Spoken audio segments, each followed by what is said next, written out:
प्रार्थना भाग 3। कल मैंने कहा था कि विश्वास बहुत दृढ़ होना चाहिए। इससे आदमी का अपना कल्याण तो होता ही है और वह जगत का भी कल्याण करता है। जिस हृदय से वह यह ध्वनि निकालता है, फिर प्रार्थना के प्रभाव को जांचता है। यदि हमारे हृदय में कोई पक्षपात है, तो सोचे कि एक दिन आदमी की सांस का आना जाना बंद होता है। नीतिवान भी जब जाते हैं, सब कुछ यहीं छोड़कर जाते हैं। इसीलिए याचक ऊंचा उद्देश्य सामने रखे। किसी के साथ अपना राग द्वेष है, आप यह चाहें कि आपकी प्रार्थना का प्रभाव हो, तो राग द्वेष को दूर करें। किसी भी मिलने वाले के लिए आप कचहरी में जाने को तैयार हैं, तो आप प्रार्थना के अधिकारी नहीं हैं। पर सूक्ष्म स्तर में तरंग तभी हो, जब राग द्वेष न हो। राग द्वेष से रहित होकर एक दो नहीं हजार लोग प्रार्थना करते हैं। वे डॉक्टरों को चैलेंज देते, तो मैंने सुगम बात कही। परिवार में किसी भाई से वह मोह भी करता है, पर लंबी डींग नहीं मारता। यह वही बात है कि गीदड़ी बैठी उसके पास, उसके बच्चे भी बैठे। तो उसका बच्चा कहने लगा कि मैं जाऊं, वह जो शेर है उसको मार डालूं। तो गिदड़ी ने उससे कहा कि जिस वंश में तू पैदा हुआ है, वहां शेर नहीं मारा जाता। जो हम बड़ी बात चाहते हैं, तो उसके लिए विशाल हृदय आवश्यक है।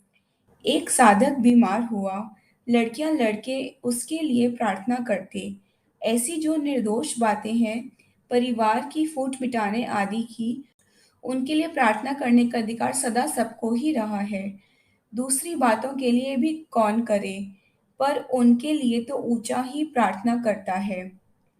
विश्व शांति हो जाए, यह भाव तो अच्छा है, पर यदि आपकी तरंग तीव्र नहीं है, तो वह कैसे किसी अमेरिकन या रशियन के हृदय में जाकर तरंग उत्पन्न करे।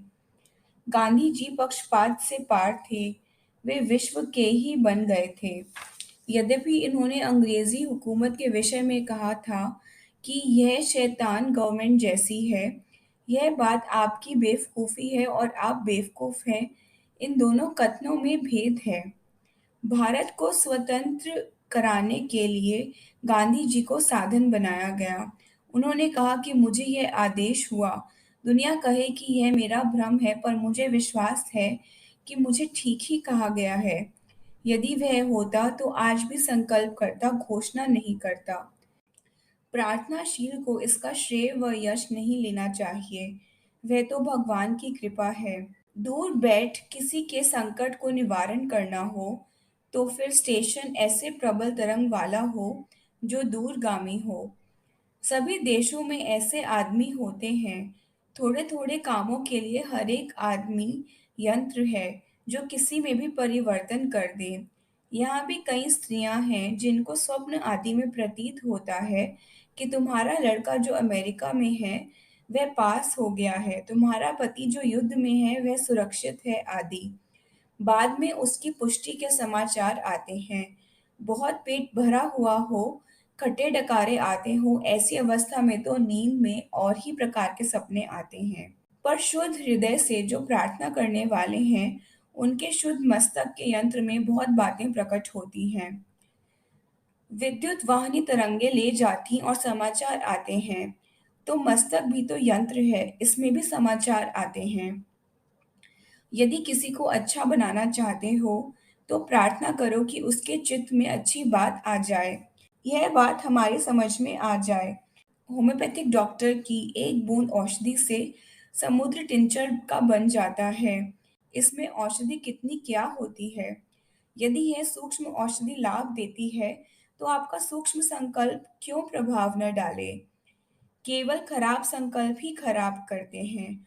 होम्योपैथिक डॉक्टर तो दावे से कहते हैं कि इसका प्रभाव होगा। इसी प्रकार दावे से कहा जा सकता है कि किसी का संकल्प किसी की काया को पलट सकता है, पर उसका संकल्प शुद्ध होना चाहिए।